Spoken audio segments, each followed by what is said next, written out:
రాజధాని అమరావతి కోసం ఆ భూములను తీసుకోవాలని సిఆర్డీఏ నిర్ణయించింది. అక్కడి భూముల్లో మట్టి నాణ్యంగా ఉండడంతో మంచి గిరాకీ ఉంది.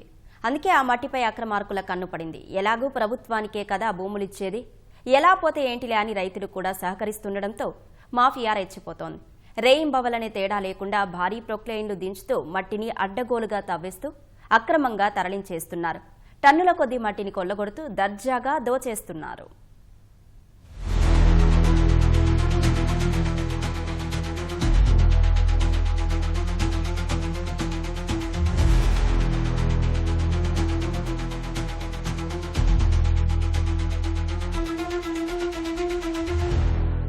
పెద్ద పెద్ద గుంతలు, వాటి నిండా నీళ్లు. ఇక్కడ కనిపిస్తున్న ఈ దృశ్యాలు పల్నాడు జిల్లా ఎండ్రాయి గ్రామంలోనివి. కొండలను ఆనుకొని ఉన్న ప్రాంతంలో మట్టి ఎంతో నాణ్యంగా ఉండటంతో దీన్ని సొమ్ము చేసుకోవాలని అక్రమార్కులు ప్లాన్ వేశారు. ఎలాంటి అనుమతులు లేకుండానే భారీ గోతులు తవ్వుతూ మట్టిని కొల్లగొడుతున్నారు.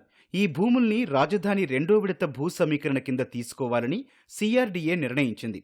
దీంతో మట్టితో ఏం పనుంది, డబ్బులు వస్తే చాలని భూ యజమానులు సైతం సహకరిస్తుండటంతో మాఫియా ఆగడాలకు అడ్డు లేకుండా పోయింది. భూ సమీకరణకిచ్చే భూముల్లో నిరంతరాయంగా తవ్వకాలు చేయడంతో భారీగా గోతులు పడి భూములు గుల్లబారిపోయాయి.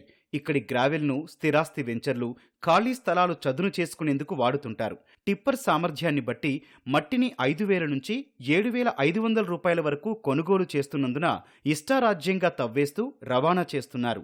గ్యాప్ లేకుండా వాహన రాకపోకలు సాగించడంతో మునగ, కంది, మొక్కజొన్న వంటి పంటలపైన ప్రభావం పడుతోంది. గతంలో వైసీపీ హయాంలో ఇక్కడ మట్టి తవ్వకాలు యథేచ్ఛగా సాగాయి. కూటమి ప్రభుత్వం అధికారంలోకొచ్చాకైనా అక్రమార్కులకు అడ్డుకట్ట పడుతుందని స్థానికులు భావించారు. కానీ ఇప్పుడు కూడా అదే రేంజ్లో మట్టి మాయమైపోతోంది.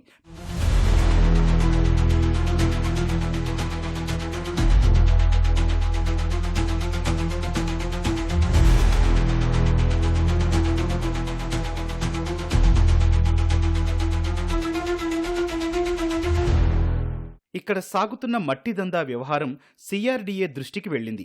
గుంతలు పడిన భూములను సమీకరించబోమని అధికారులు స్పష్టం చేయడంతో 4 రోజులుగా మట్టి తవ్వకాలకు బ్రేక్ పడ్డాయి. అయితే ఇప్పటికీ భారీ ప్రొక్లెయిన్లు క్వారీల్లోనే ఉన్నాయి.